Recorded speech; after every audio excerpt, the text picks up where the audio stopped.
Then I was pretty convinced it would just go straight to video.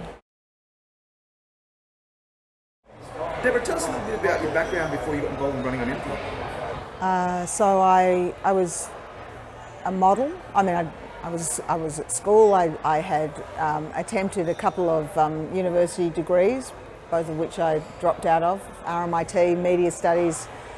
I kind of got fed up in about 3 months. Figured I could watch the films on my own time. Dropped out. And then I went to Melbourne University the following year and did a first year of arts, at which point I decided that I couldn't think of a thing that I wanted to do with an arts degree, so I decided to drop out of that too. It was a great luxury. We didn't have to pay for being students back then. And I had joined a band, and that was something that was very captivating for me, so I was much more interested in pursuing music.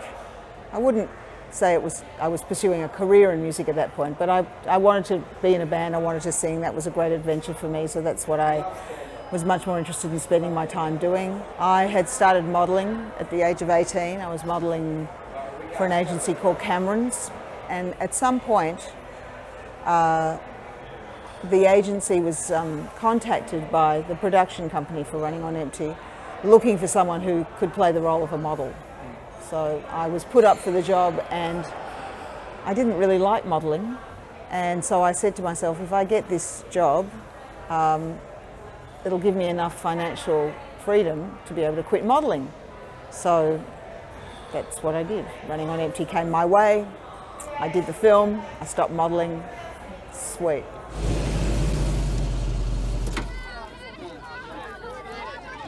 So no, I didn't have any knowledge of street racing. I did like cars.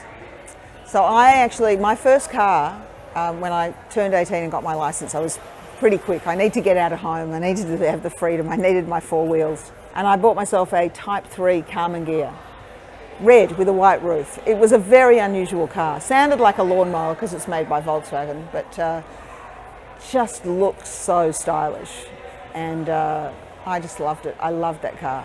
Absolutely loved that car. Sadly, when I moved to Sydney, it was utterly inadequate to the task, and I had to get rid of it, and I somehow inherited my sister's car, which was a sweet little metallic blue Honda Civic, which was pretty boring, but it did the job, and we could put all our belongings, Doyle and I could put our belongings in there, and it was proved a good transport, a reliable transport, which the Carmen Ghia, for all its charm, was not going to be a reliable transport and going up and down the Hume Highway as many times as I did it, and it was a lot.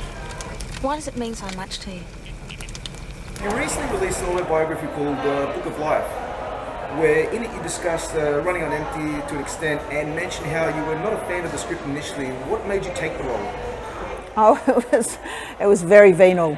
I took the role because I wanted to quit modelling, and it was paying a substantial jackpot if I took it, so I did. And I mean, I was curious. I hadn't acted since school, I guess, and it's like I liked the idea of it, and so I just didn't particularly like the script itself, and it was not a film that I would ever have been attracted to see, and I was pretty convinced it would just go straight to video, and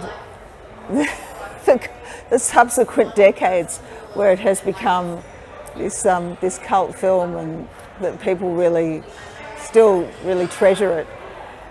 It's something equally kooky and charming for me.